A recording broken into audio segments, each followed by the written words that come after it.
Mesdames et messieurs, vous nous suivez de partout. Ici Serge KMB Vladimir, votre humble serviteur, un journaliste qui vous reçoit que de surprises. Mesdames et messieurs, aujourd'hui, nous avons une très grande surprise pour vous. C'est une dame très bien. Il va se présenter, il va nous parler de la femme. On est dans ces mois de femmes. Le 8 mars, c'est vendredi. Quelle place occupe-t-elle la femme dans la politique, mais aussi quelle place occupe la femme dans la société? Est-ce que le 8 mars est une journée de prendre la bière, s'enivrer comme les femmes le font souvent ici à Kinshasa? Elle va nous donner des conseils, elle va nous dire quoi faire pour les mois des femmes. Mesdames et messieurs, c'est bientôt. Bonjour maman. Très content de vous avoir. Hein? Mesdames et messieurs, comprenez, nous sommes en direct. Nous sommes en direct. Mettez-vous maman. Oui, merci beaucoup. Alors, nos téléspectateurs vous suivent.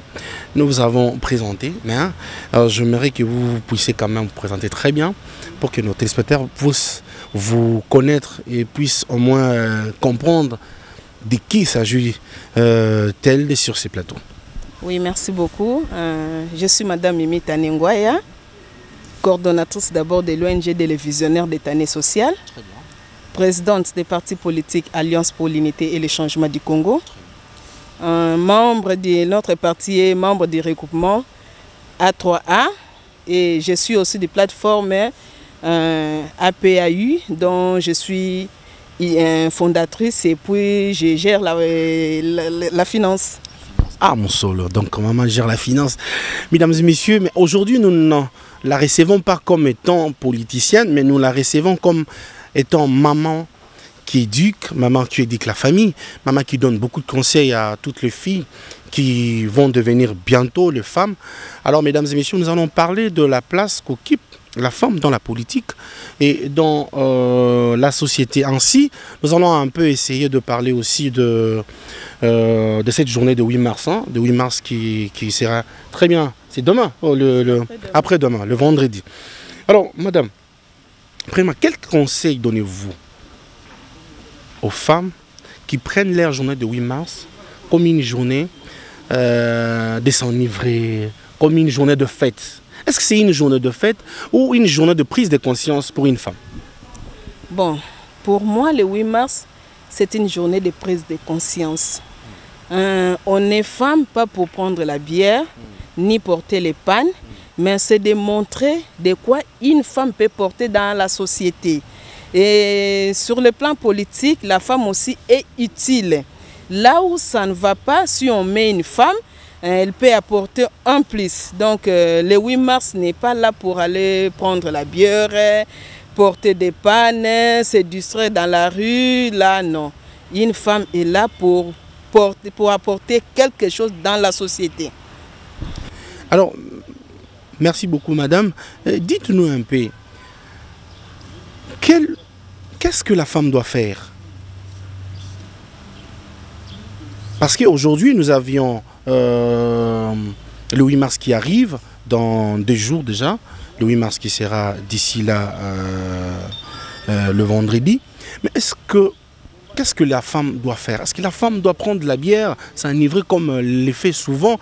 Ou bien la femme doit prendre la conscience, c'est dire aujourd'hui c'est le 8 mars, qu'est-ce qu'il faut faire, qu'est-ce qui ne marche pas dans la vie? Ou bien elle doit rester en faisant n'importe quoi à fêter? Est-ce que c'est une journée de fête d'abord?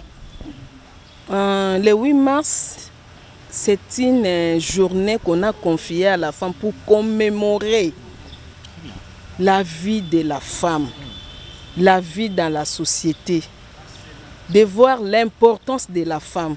Parce qu'on dit, éduquer une femme, c'est éduquer toute la nation. Alors la femme là qui prend la journée de 8 mars comme une journée d'aller prendre la bière, d'aller circuler dans des boîtes, d'aller faire n'importe quoi, là, ça ne donne pas l'image de la femme. Très bien. Aussi, la réputation de la femme devient de plus en plus minime à cause de cette histoire. Prenons par exemple nos femmes de l'Est qui sont dans la souffrance, qui sont violées, qui sont mis dehors par le M23. Est-ce que cette femme-là va prendre la bière? Nous qui sommes ici, nous devons réfléchir. Qu'est-ce que nous allons apporter? Parce que derrière un grand homme, il y a une femme. La femme-là doit dire, par exemple, à son mari qui est gouverneur quelque part, qui est ministre quelque part, que non, regarde, ça ne va pas à l'est. Fais quelque chose. Parce que quand on tue le mari de la femme, on tue les enfants de la femme, on tue tout ce qui est femme. Alors, on doit réfléchir là-dessus.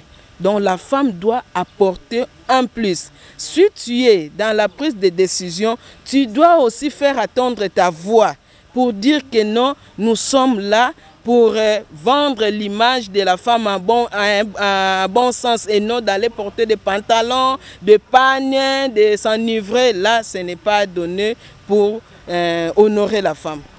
Ça, c'est pas honorer la femme. La maman vient de dire et elle vient de donner les conseils à toutes les femmes, surtout toutes les jeunes filles qui croient que la journée de 8 mars est une journée de fête où elles doivent s'enivrer, prendre de la bière, sortir, acheter des pagnes. Ce n'est pas une journée de fête, c'est une journée de commémoration de la femme. Alors, mesdames et messieurs, vous venez de la suivre. Maman, pour aller plus loin en politique, parce que vous êtes aussi politicienne, le président de la République est une personne qui soutient vraiment les femmes.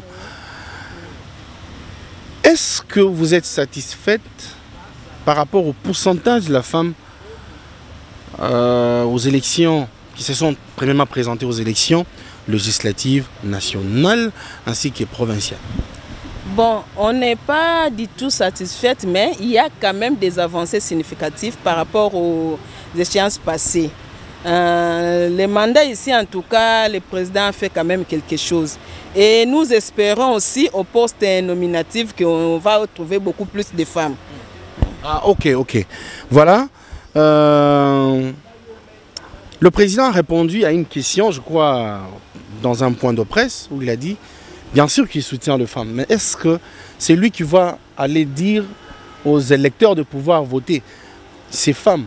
Parce que les femmes, lorsque quelqu'un vous soutient, lorsqu'on vous soutient quand même, vous devez aussi faire la part des choses. Vous devez vous prendre en charge. Vous devez battre beaucoup plus la campagne. Mais sur le terrain, on n'a pas vu beaucoup de femmes qui ont battu campagne.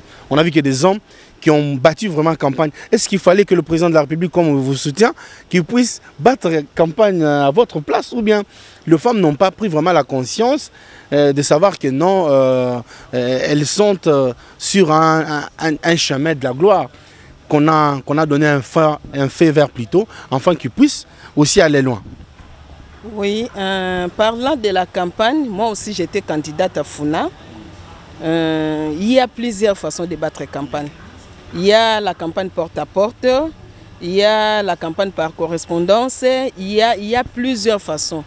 On a aussi travaillé, il y a eu des femmes, nous avons travaillé sur terrain, mais quand cela n'était, il y a eu de réalités que personne n'ignore. Alors, on n'est pas femme pour qu'on puisse nous donner gratuitement, non. Voilà. Donc on est femme, on doit montrer de quoi nous sommes capables.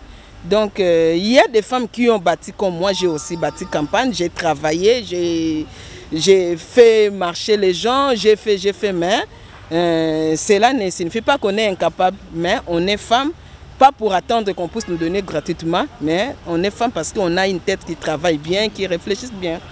Alors s'il faut vous intéresser ou vous adresser au président de la République à ce stade, parce que c'est lui qui soutient vraiment les femmes. Aujourd'hui, beaucoup de femmes n'ont pas été élues aux élections de 2023. Qu'est-ce que vous pouvez le demander? Est-ce que vous voulez que le président puisse s'en souvenir de femmes pour les gouvernements qui pointent à l'horizon? Ou soit, dites-moi un peu, qu'est-ce que vous voulez maintenant que le président puisse faire pour vous, en tant que femme? Bon. Je connais le président, il n'y a même pas à le rappeler, lui-même il sait parce qu'il a toujours dit qu'il est là pour soutenir les femmes.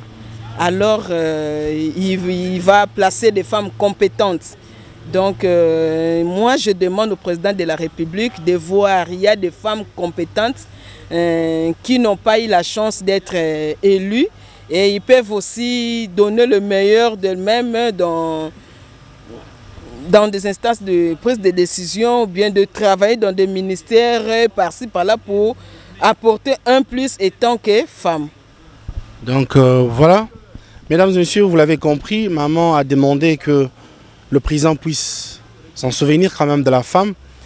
La femme occupe une très grande place dans la société et c'est grâce à la femme que nous sommes vivants. Très bien, mesdames et messieurs, vous l'avez compris, vous l'avez entendu, elle a très bien expliqué, elle a très bien donné ses conseils. Toutes les femmes qui ont suivi cette émission, je vous demande d'appliquer ce que la maman vous a dit. Elle est maman, mais elle est aussi un exemple à suivre. Elle est maman, nous qui sommes près d'elle, on sent et on voit ce qu'elle est. Elle est digne de donner ses conseils qu'elle a donnés. Si elle n'était pas dans cette lignée-là, elle ne devait même pas donner ses conseils. Mesdames et messieurs, vous êtes nombreux devant notre poste téléviseur, devant notre chaîne YouTube.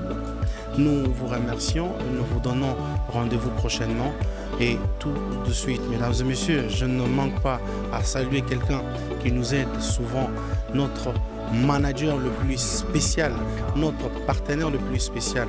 J'ai cité Younes Mawejale, gouverneur, et bientôt encore gouverneur, Papa Tozo Zilokuma.